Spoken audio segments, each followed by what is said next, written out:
భారతదేశం అనేది భిన్నత్వంలో ఏకత్వం. అనేక మతాల సమ్మేళనం. ఈ రోజుల్లో ఏం జరుగుతుందంటే ఒకళ్ళు ఒక మతాన్ని ద్వేషించడం, ఒకళ్ళు ఒక మతాన్ని ద్వేషించడం జరుగుతుంది. ఇప్పుడు నా మతాన్ని గాని, ఎవరైనా ఒక మతాన్ని ప్రేమించే వ్యక్తి వాళ్ళ మతాన్ని తిట్టారనుకోండి, ఆ కోర్టుకు న్యాయపరంగా వాళ్ళ మీద ఎలాంటి శిక్షలు, ఎలాంటి సెక్షన్స్ నమోదు చేయొచ్చు మనం? అదేనండి ఇన్సైటింగ్. నువ్వు నమ్మిన ఒక మతాన్ని, నువ్వు నమ్మిన విశ్వాసాన్ని నువ్వు ఆచరించు. అంతేగాని పరుల మీద, ఇతరుల మీద దాన్ని నువ్వు రుద్దాలంటే, దానికి సంబంధించి ఇతరుల మతాలని ద్వేషిస్తూ మాట్లాడితే, లేదా వాళ్ళ మీద చర్యలు తీసుకుంటే నువ్వు శిక్షార్హుడివే. ఖచ్చితంగా సెడిషన్ కానీ లేకపోతే అనేక రకాలైనటువంటి సెక్షన్లు ఉన్నాయి, దాని మీద చర్యలు తీసుకునే అవకాశం ఉంది.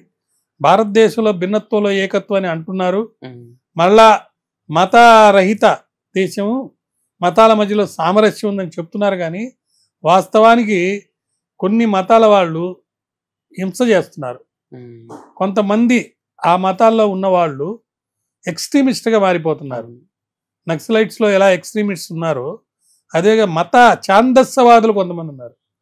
వాళ్ళ మత పిచ్చి బట్టి ఇతర మతాల వాళ్ళని కించపరుస్తూ, ద్వేషపరుస్తూ వాళ్ళ మీద అనేక పద్ధతులు లేకుండా చర్యలు తీసుకుంటున్నారు. దాన్ని ఖండించాలి. అందరూ సహజీవనం అంటే కోఎగ్జిస్టెన్స్, అందరూ చక్కగా బతకాలి. అలా కాకుండా అనేక విధమైనటువంటి తప్పుడు పనులు, తప్పుడు విశ్వాసాలు, తప్పుడు మాటలు వస్తున్నాయి. ముఖ్యంగా ఎలక్షన్స్ అప్పుడు దీన్ని బాగా వాళ్ళు గెలుపొందే దానికోసం వాళ్ళు ఉన్న ఏరియాలో ఉన్న పరిస్థితులను బట్టి ఇన్సైటింగ్, ఎగ్జైటింగ్ స్పీచెస్, లేకపోతే ప్రొవోక్ చేసి స్పీచెస్ ఇస్తున్నారు. అది కరెక్టే చేయాలి, తప్పు. అది అందరినీ ఒకరినొకరు బ్రదర్హుడ్గా చేయాలి. అదే మన రాజ్యాంగంలో రాసుకుంటాం. ప్రభుత్వ ఉద్యోగి తన అధికారాలను దుర్వినియోగం చేసుకున్నాడు అనుకోండి, అతనిపై ఎలాంటి సెక్షన్స్ నమోదు చేయొచ్చు మనం? చాలా చట్టాలు ఉన్నాయి. ఒక పోలీసు అధికార దుర్వినియోగానికి పాల్పడితే అతని మీద కేసులు పెట్టచ్చు. అతను ఆ డ్యూటీ ఏదైతే చేయాలో అది సక్రమంగా చేయకపోతే కొన్ని జనరల్ సెక్షన్స్ ఉంటాయి BNS యాక్ట్లో.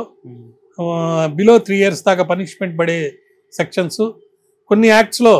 ఉదాహరణకి PD యాక్ట్ ఉంది, ఓకే, ED యాక్ట్ ఉంది. ED ఆఫీసర్స్ కనుక సరైనటువంటి ఆధారాలు లేకుండా ఎవరైనా అరెస్ట్ చేస్తే వాడికి కూడా 2 ఏళ్ళు శిక్ష పడే అవకాశం ఉంది. గ్రౌండ్స్ అన్ని ముందే రాయాలి. మనం చూసాము కవిత గారి అరెస్ట్ కానీ, ఇంకో గారి అరెస్ట్ కానీ, వీళ్ళందరూ అరెస్ట్ అప్పుడు ఇల్లీగల్గా మమ్మల్ని అరెస్ట్ చేశారని. చంద్రబాబు నాయుడు అరెస్ట్ కూడా ఫస్ట్ మాట్లాడింది NTVలో నేనే. అరెస్ట్ అనేది ప్రాపర్గా లేదు, అరెస్ట్ ఇల్లీగల్ అని చెప్పి ఫైట్ చేస్తున్నారు అని చెప్పి. అందువల్ల ఖచ్చితంగా పోలీస్ ఆఫీసర్ మీద గురుతర బాధ్యత ఉంది. చట్ట ప్రకారమే అరెస్టులు చేయాలి, కేసులు పెట్టాలి. తప్పుడు కేసులు పెట్టినా, తప్పుడు అరెస్టులు చేసినా వాళ్ళు కూడా శిక్షార్హతలే. మరియు నష్టపరిహారం కూడా కట్టాలి. వాళ్ళ ఉద్యోగాలు పోయే అవకాశం కూడా ఉంది.